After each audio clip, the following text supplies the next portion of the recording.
the ultimate guide for scoliosis treatment.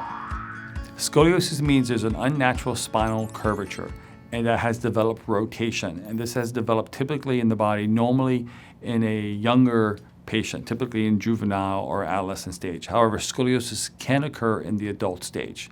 Normally, scoliosis is something called idiopathic in nature, meaning we don't know why it's happening and it has an unknown causation factor. As a result of scoliosis, not knowing what the cause is associated with it, we can't say scoliosis is curable. However, scoliosis is definitely highly treatable. And there are many different types of scoliosis with unique symptoms and really unique treatment needs.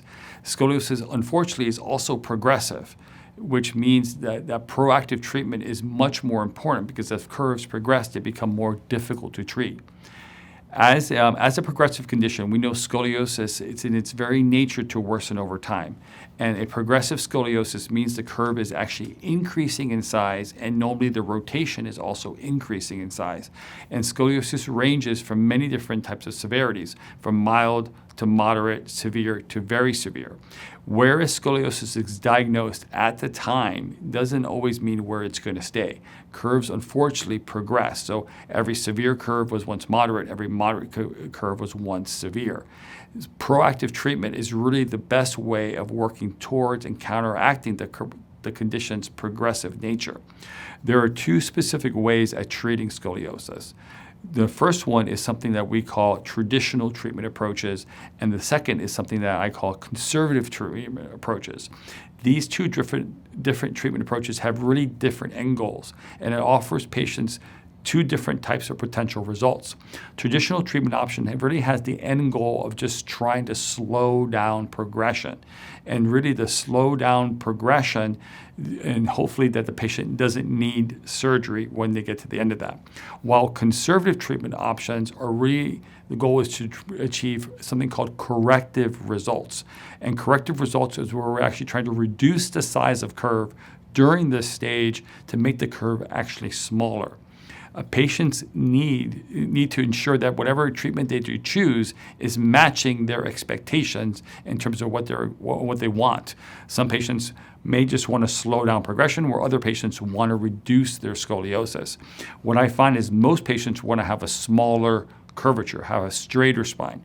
Now, traditional treatment option approaches are typically surgical in nature, meaning the only way they tend to reduce a scoliosis is waiting for a curve to become severe enough to where they would consider a surgical option.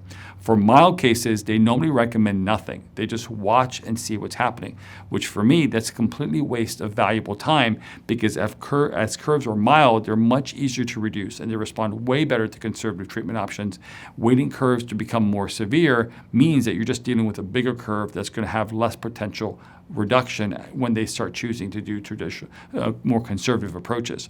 Traditional treatment options sometimes do recommend bracing, but the more of the time they're just recommending observing while they're in the mild stage and seeing if curves progress into a more severe category like moderate or severe.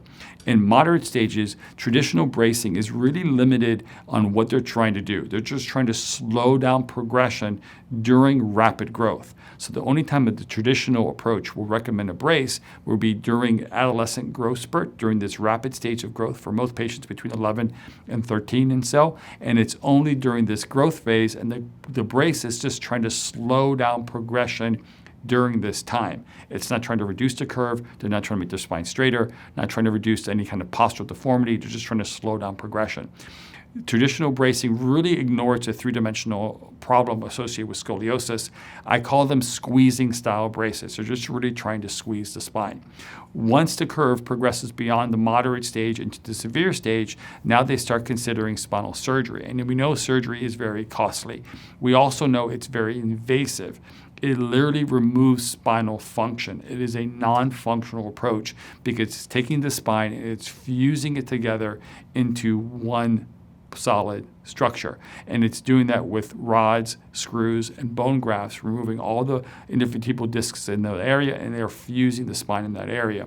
Now, since they can't fuse the entire spine, the areas above and below the spine are still unfortunately prone to progression. They can still worsen. And because of this area is no longer fusing, it can make the spine prone to other issues and other dysfunctions as the patient ages over time. And the risk of this surgery is really unknown long term.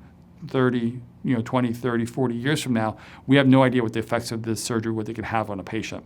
So therefore, many patients elect for a more conservative approach. I mean, they're trying to avoid surgery. Now, I like to call conservative approaches more like a chiropractic center approach or a functional approach. And this type of approach is really designed to avoid progression or try to reduce curves to non-surgical numbers. So by achieving corrective results or reducing the curve.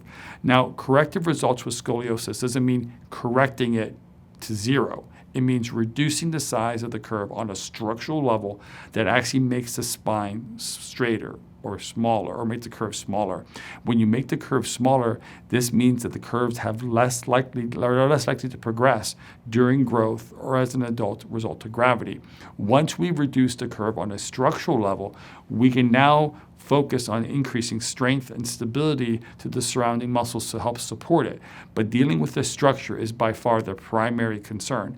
So the rehabilitation we tend to use is something called structural rehabilitation, not just general physical therapy, because general physical therapy is normally strength-based, just generally strength-based. We have to change structure, then increase strength, not just make you stronger in the position that you're in right now.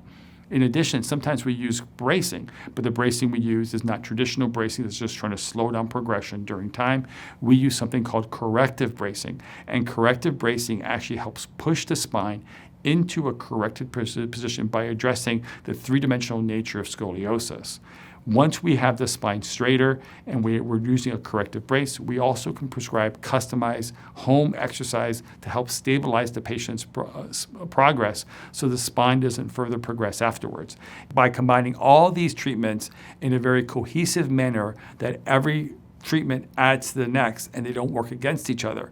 So a lot of patients may start doing these things, but they get it from different doctors and different therapists and different orthotists, and their treatment's very fragmented, meaning things can be working against each other than opposed to with each other. So therefore, we make sure that we combine these treatments and coordinate them in a very way so that each one adds to the next as opposed to negating from the next. Patients need to be very aware of all their treatment options, especially when it comes to scoliosis, because when you choose your treatment option, it potentially can produce what result that you're going to get. And your results can be lifelong affecting you, meaning they can affect you for the rest of your life. Here at Scoliosis Reduction Center, we offer patients the benefit of proactive conservative treatment that prioritizes prevention, really preventing progression and not letting the scoliosis escalate in size, thus escalating in its symptoms and escalating the need for invasive cervical treatment in the future. We want to focus on preventing surgery, making the spine more functional by making the curves as small as possible.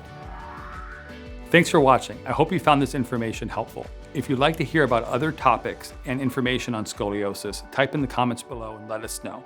And finally, subscribe and hit the bell icon to be notified of when we publish content. Thanks.